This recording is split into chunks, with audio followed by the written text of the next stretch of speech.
எல்லோருக்கும் வணக்கம். விடுகதையா இந்த வாழ்க்கை அப்படின்ற மாதிரி நிஃப்டி இன்னைக்கு 52 பாயிண்ட் இறங்கியிருக்கு. இந்த சமயத்தில் தான் நீங்க ஒரு விஷயத்தை யோசிச்சு பார்க்கணும். இந்த வாரத்தினுடைய தொடக்கத்துல திங்கட்கிழமை அன்னைக்கு நம்ம பார்த்திருந்தோம். அப்பவே நம்ம என்ன நினைச்சோம், இந்த பேங்க் நிஃப்டி ஒரு கொடூரம், அவனுடைய வால்டிலிட்டி இந்த வாரத்துல மிகப்பெரிய அளவுல இருக்கலாம், ஒரு 1000 பாயிண்ட் அளவுல இருக்கலாம் அப்படின்னு நம்ம திங்கட்கிழமை இந்த இடத்துல நம்ம டிஸ்கஸ் பண்ணோம். இப்போ நம்ம இந்த இடத்துல இருக்கோம். 5வது நாள் முடிய போகுது. அப்ப திங்கள் செவ்வாய் புதன் 3 நாள் அமைதியா இருந்த மார்க்கெட் நேத்து வியாழக்கிழமையில் ஆரம்பிச்சு இன்னைக்கு வெள்ளிக்கிழமைக்குள்ள தன்னுடைய 1200 பாயிண்ட் அப்படின்ற வால்டிலிட்டியை கொண்டு வந்துட்டான். ஸோ அப்போ இது போன்ற பேங்க் நிஃப்டி வால்டிலிட்டி எல்லாம் எப்படி அதை கண்ணு கருத்துமா பார்க்கணும்னா, இந்த மாதிரி அவனுடைய வீக்லி ரேஞ்சை மார்க் பண்ணிக்கணும். இந்த வாரத்தில் ஓப்பன் ஆகும்பொழுது இதுதான் ரேஞ்ச் அப்படின்றது, இந்த பாயிண்ட் வரைக்கும் நீங்க பாத்தீங்கன்னா இது ஓப்பன் ரேஞ்ச் பிரேக் அவுட்டா இருக்கும், கீழே வரையில வந்து இந்த ஓப்பன் ரேஞ்சினுடைய பிரேக் டவுனா இருக்கும். ஸோ அப்ப இந்த லெவலுக்கு மேல என்னைக்காவது ஒரு சைடு போகும்பொழுது ஒரு கொடூரமா இருக்கும் அப்படின்றத புரிஞ்சுக்கலாம். நீங்க நிஃப்டி 50 எடுத்து பாத்தீங்கன்னாலும் சரி, இந்த வாரத்துக்கு வந்து கொஞ்சம் அமைதியா தான் இருந்தான். ஒரு 3 நாள் சிவனேன்னு இருந்தான். அதுக்கப்புறம் 4வது 5 நாள் வந்து ஒரு மாதிரி தெருவுக்கே வந்துருச்சு. மன வேதனையா தான் இருக்கும், இருந்தாலும் போக போக பழகிரும். இன்னைக்கு ஷேர் மார்க்கெட்ல முக்கியமான அப்டேட்ஸ் என்னன்னா, ஐபிஓக்கள் சிலது வந்திருக்கு, அதனால ஏதாவது லாபம் வருதா அப்படின்றது ஒன்று பார்க்கணும். அதே மாதிரி ஹீரோ மோட்டோ அப்படின்ற ஷேர்னுடைய ரிசல்ட் இம்பாக்ட் நாளைக்கெல்லாம் எப்படி இருக்கு, வரக்கூடிய நாட்கள் எப்படி இருக்கு அப்படின்னு பார்க்கணும். ஏன்னா இது ஒரு மிகப்பெரிய ஷேர் மட்டும் இல்ல, இதுவும் பஜாஜ் குரூப் மாதிரி தான். HDFC பேங்க் மாதிரியோ அல்லது மற்ற பங்குகள் மாதிரியோ ரிசல்ட்டுக்காக அப்படியே ஸ்லோவாவெல்லாம் இருக்க மாட்டான். இது பெரிய பங்கு. அதே சமயம் ரிசல்ட் வந்ததுன்னா மேலேயோ கீழேயோ ரொம்ப சரசரன்னு வான வேடிக்கை நிகழ்த்தக்கூடியதுதான். ஸோ இப்போ நம்ம ஐபிஓ அப்டேட்டுகள் பார்க்கும் பொழுது இன்னைக்கு தேதியில 3 ஐபிஓக்கள் முடியுது. அந்த 3 ஐபிஓக்கள்ல யாரு வல்லவன் அப்படின்றத நம்ம பார்க்க வேண்டியது இருக்கு, ரேங்கிங் பார்க்க வேண்டியது இருக்கு. அதே மாதிரி இன்னைக்கு புதுசா ஓபன் ஆகக்கூடிய என்டரியோ ஹெல்த் சொல்யூஷன்ஸ் எப்படி இருக்குது அப்படின்றது நம்ம பர்டிகுலரா கிரே மார்க்கெட் பிரீமியம் மட்டும்தாங்க பார்க்கணும். அவன் ஒருத்தன் தான் நம்மளுக்கு உதவி செய்யுமா செய்யாதா அப்படின்றது தெரியும். ஸோ இப்போ நம்ம பார்க்கக்கூடிய இந்த ராசி பெரிபரல்ஸ் எல்லாம் நல்லா 24% லிஸ்டிங் கையில் வரக்கூடிய வாய்ப்பு இருக்கிறதா காமிக்கிறாங்க. அப்ப இந்த ஐபிஓ கிடைக்கிறவங்களுக்கு ஓரளவுக்கு மனசுக்கு சந்தோஷமா இருக்கக்கூடிய வாய்ப்பு தான் ரொம்ப அதிகம். அதே சமயம் அடுத்து நம்ம பார்க்கக்கூடிய இந்த ஜனா ஸ்மால் பினான்ஸ் அப்படின்றது ஒரு 14% பிரீமியம் கிடைக்கக்கூடிய வாய்ப்பு இருக்கிறதா காட்டுறாங்க. இருக்கிறதுலயே ஒரு ரொம்ப சுமாரான ஐபிஓனா இந்த capital small finance bank IPO தான். தற்சமயத்துக்கு மார்க்கெட் நிலவரம் என்ன சொல்லுதுன்னா, இதுல போய் நீங்க கை கொடுத்து குளுக்கறதுக்கு பேசாம இருக்கலாம், ஏன்னா உங்களை குளிக்கி விட்டுருவா அப்படின்ற மாதிரியான ஒரு அர்த்தம். இன்னைக்கு ஓப்பன் ஆயிருக்கக்கூடிய இந்த என்டரியோ ஹெல்த் கேர் சொல்யூஷன் அப்படின்றது பார்த்தோம்னாக்கா அவனு வந்து ரொம்ப சுமார் தான். அப்ப இருக்கிறதுல இப்போதைக்கு பெஸ்டா போய் கொண்டு இருக்கிற ஐபிஓ எதுனா இந்த ராசி பெரிபரல்ஸா. ஸோ அந்த ஐபிஓக்கு யாராவது அப்ளை பண்ணியிருந்தீங்கன்னா உங்களுக்கு கிடைக்கிறதுக்கு வாழ்த்துக்கள். நண்பர்களே, இப்போதைக்கு ஷேர் மார்க்கெட்டை விட்டு தள்ளுங்க. உலக மக்களுக்கு சரி, அதே மாதிரி உலக ஷேர் மார்க்கெட்டுகளுக்கு தெரியும் ஒரு முக்கியமான நியூஸ் என்ன அப்படின்னு பார்த்தோம்னாக்கா, அமெரிக்கால இருந்து டக்கர் கார்லசன் அப்படின்ற ஒருத்தர் போய் ரஷ்யன் பிரசிடென்ட் புட்டினை வந்து பேட்டி எடுத்திருக்காரு.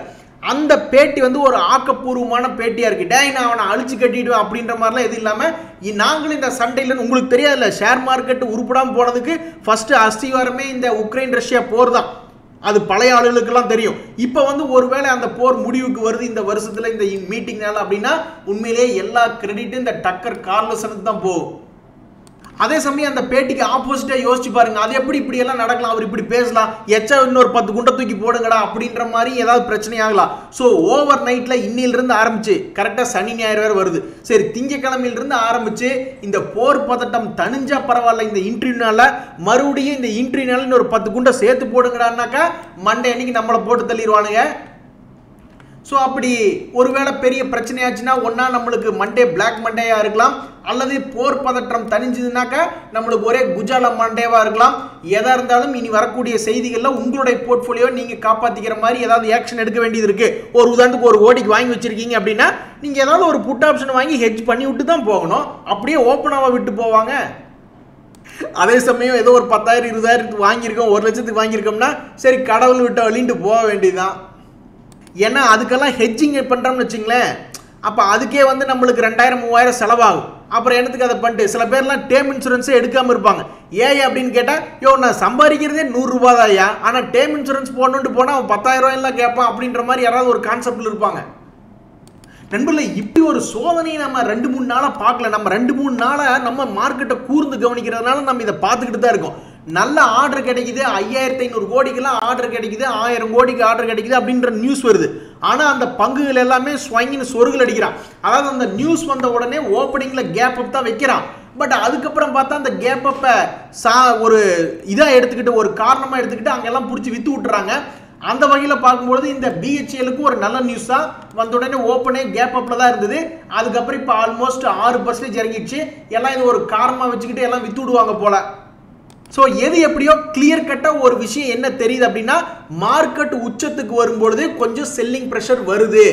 அந்த பழைய உச்சத்தை தாண்டறதுக்கு ரொம்ப சிரமப்படுறான். அதுக்கு ஒரு நல்ல விஷயமா ஒரு நல்ல ட்ரிகர் நியூஸ் தேவைப்படுது. அப்படி இல்லைன்னா மார்க்கெட் சைட்வேஸாக தான் இருக்கும் அப்படின்றது நல்லா தெளிவாக தெரியுது நம்மளுடைய ஷேர் மார்க்கெட்டில். நண்பர்களே, இப்படி யோசிச்சு பாருங்க. நீங்கள் நியூஸ் சேனல் பார்க்குறீங்க, சில பேர் 1 மணி நேரத்துக்கு ஒருக்கா பார்க்குறாங்க, சில பேர் காலை மாலை மதியம் அப்படின்னு 3 வேளையும் பார்க்குறாங்க. என்ன காரணம்? இப்போ நடக்கக்கூடிய செய்திகளோட வேற ஏதாவது ஒரு பிரேக்கிங் வரும், அல்லது இப்போ நடந்திருக்கிற செய்தியிலேயே ஏதாவது ஒரு அப்டேட் வரும்.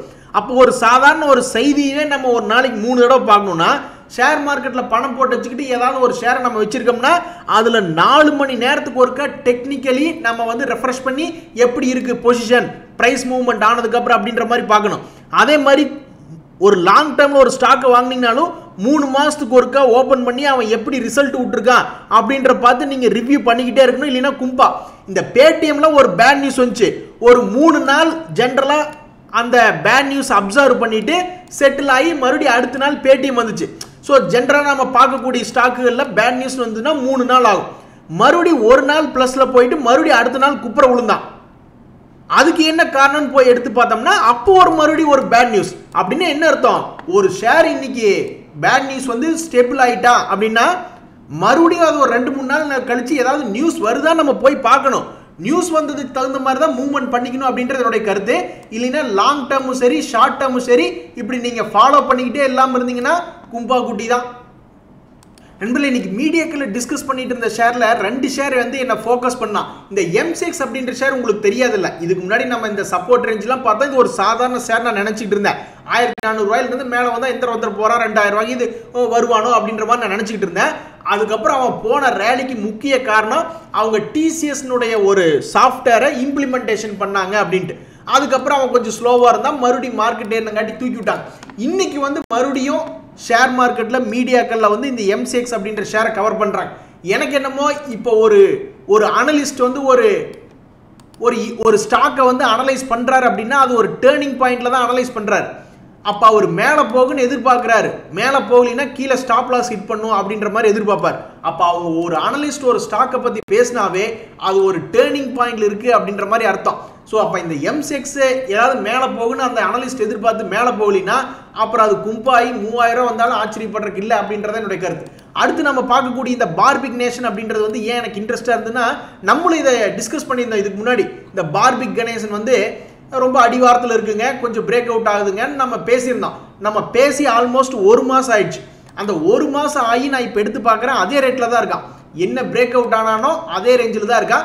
ஸோ மேபி இந்த மீடியாக்களில் டிஸ்கஸ் பண்ணதுக்கப்புறம் இந்த பார்பிக் கணேசனுக்கு ஏதாவது ஒரு நல்ல காலம் பிறந்து மேலே ஒரு 700 ரூபா அல்லது ஒரு 750 ரூபா வந்துன்னா கூட ஏதோ ஒரு சந்தோஷம் வரும் அப்படின்றது என்னுடைய கருத்து.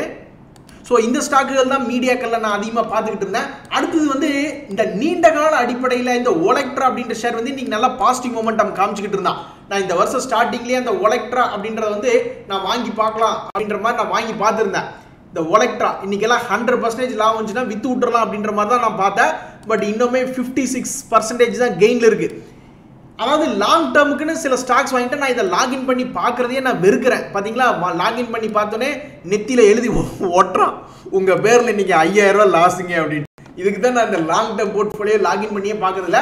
பட் இருந்தாலும் நான் எதுக்கு இன்னைக்கு லாகின் பண்ணி பார்த்தேன்னா, இந்த ஒலெக்ட்ரா அப்படின்றது நல்லா பாசிட்டிவ் மொமெண்ட்ல இருந்தான். சரி 100% கெயின் ஆயிருந்ததுன்னா அதில் பாதி ஷேரை விற்று விட்டுட்டு மீதி ஷேரை ஃப்ரீயாக வச்சுக்கலாம் அப்படின்ற மாதிரி நான் பார்த்தேன்.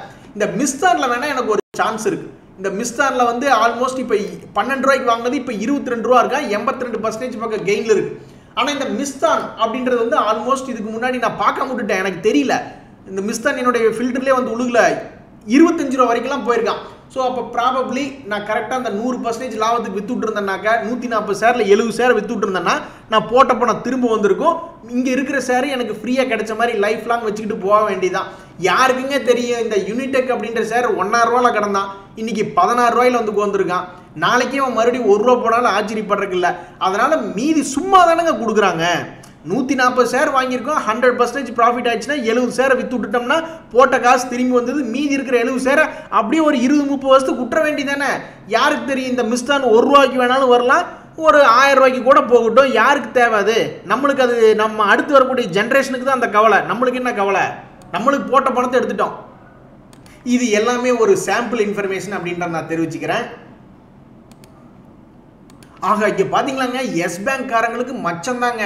அவன் பாட்டுக்கு ஒரு 20-30% சமீபத்திய நாட்கள் ஏறிட்டான். இன்னைக்கு அதனுடைய வெற்றி கொண்டாட்டம் தொடர்கிறது. ஆனால் இதே முக்கியமான சில ஷேர்கள் எடுத்து பார்க்கும்போது அங்கே வெற்றி கொண்டாட்டம் இல்லை, கும்பா கொண்டாட்டம் தான் ஓடிக்கிட்டு இருக்கு. இந்த ஆர்வினல் அப்படின்ற ஷேர் எடுத்து பார்க்குறேன், அது ஆல்மோஸ்ட் 10% டவுன் ஆயிருக்கான். அதே மாதிரி நிஃப்டி 50ல் வந்து டாப் லூசர்ஸ் யாருன்னு பார்த்தா முக்கியமாக இந்த ஓஎன்ஜிசி வந்து 4.5% இறங்கி கிடக்கிறான். அதே மாதிரி கோல் இந்தியாவும் 4% இறங்கி கிடக்கிறான். இதெல்லாம் ரொம்பவே துன்பகரமாக தான் இருக்குது ஷேர் மார்க்கெட்டில். இங்கே தான் நீங்கள் யோசிச்சு பார்க்கணும். ஷேர் மார்க்கெட் வந்து ஹை லெவல்லேருந்து கொஞ்சோண்டு ஒரு 300-400 பாயிண்ட் தான் நிஃப்டி இறங்கியிருக்கு. இதுக்கே நம்மளுடைய போர்ட்ஃபோலியோவில் போட்டு இந்த அடி அடிக்கிறானுங்களே. ஒருவேளை மார்க்கெட் நிஃப்டி வந்து ஒரு 20% இறங்கினா என்ன ஆகுறது, 30% என்ன ஆகுது அப்படின்ற சினாரியோ அனலைசிஸ் நீங்கள் பண்ணி பார்க்கணும். அப்படி பண்ணி பார்க்கும்போது உங்களுக்கு ஐயோ அம்மா அப்படின்ற மாதிரி பயம் வந்ததுன்னா அது வந்து நீங்கள் எடுத்திருக்கக்கூடிய கம்பெனிகள் பெரும்பாலும் ப்ளூ சிப் கம்பெனி இல்லாமல் இருக்கலாம். பேரே தெரியாத கம்பெனி, மார்க்கெட் என்னங்காட்டி நானும் போய் வாங்கினேன் அப்படின்ற மாதிரி நீங்கள் ஏதாவது எடுத்துருக்கலாம். இதே மார்க்கெட் இறங்கும் போது அப்படி பயப்படாத ஒரு போர்ட்ஃபோலியோ எந்த மாதிரி இருக்குன்னா பெரும்பாலும் இந்த டிசிஎஸ், இன்ஃபோசிஸ், ரிலையன்ஸ், ஐடிசி போன்ற முக்கியமான கம்பெனிகள் எடுத்திருந்தா தான் அந்த பயம் அப்படின்றது கம்மியாக வரும். இல்லைன்னா போர்ட்ஃபோலியோ திடீர்னு பணங்களாகிறதுக்கு ரொம்பவுமே வாய்ப்புகள் அதிகம் அப்படின்றது என்னுடைய கருத்து.